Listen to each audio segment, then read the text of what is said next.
The range doesn't have to be numbers. I can iterate through something else. So let's say, for instance, I'm going to create a variable called words, and I'm going to set it equal to, I'll put it in square braces. The square braces on your keyboard is beside the letter P. I'm going to use the square braces, and I'm going to say cat. I'm going to put a series of comma-separated values. Cat in the hat. And then see if we can iterate through that using a for loop. The for loop is going to look a little bit different. I'm going to say I need a name for my variable. I've been calling my variable count. If we call it count, it's not really a counter variable, but it's still just a variable name. I can call it anything that I want to. I'm going to leave it there just because that's what we've been using, even though I'm not really counting. So I'm going to say for count in that variable words. Print count. This time I didn't have to use the keyword range, because range implies a number. I range 1 to 10, 20 to 75, counting by 3s, counting up by 16s, counting down by 9s. And since words is not a range, I'm not going to be moving through a range of things. So it's just going to move through each one of the words or each one of the elements in there. Cat, and then it's going to set the counter variable to n, and then it will set the counter variable to the, and set the counter variable to hat. Instead of setting it to 0 and incrementing it to 1 and incrementing it to 2, it's going to set it to the first element in that variable. And then it'll increment it to the next value in that variable, and then it will increment it through each one of the individual values in that variable until it reaches the end, and then it stops. So let's do another one. I'm going to create another variable called more. I'm going to set it also, these are square brackets, set it equal to, and the little boy blue.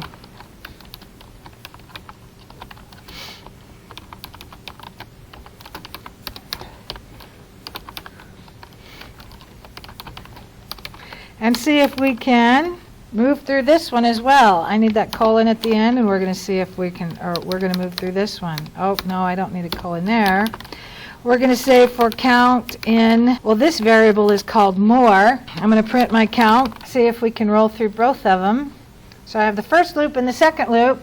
And then I could actually, because words and more, because those two particular variables are strings, I can concatenate them together. More.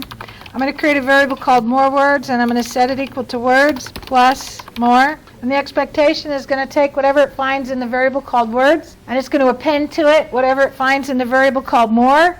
It's going to take that whole dealio, and it's going to jam it into the variable that it calls more words. And then we're going to roll through more words. But because I can nest things inside of a for loop, I can put other things inside of a for loop. Can I put if statements inside of a for loop? Daryl, you're my go-to now. Can I nest if statements inside of a for loop? Yes. Do you think that I can nest a for loop inside of a if statement? Yeah, I can nest structures inside of other structures. So what I'm going to do is I'm going to print, let's see if we can roll through more words, but instead of just rolling through it, I'm going to say for count in more words, print count, but if count is equal to boy, so if the value inside of count is equal to boy, I want to print likes the color. It's always a good idea to have a general idea of what the program might be doing. Anybody want to take a guess at what it might do? Well, let's run it and find out. Should probably force a new line between them. So the for loop, beautiful thing. I can count up and count down. I can increment through things that are not numeric. My counter variable does not have to be integer. Counting through a range of values, it can be something else, and I can iterate through the values. All right, so my slideshow, this presentation is available to you in Chapter 15.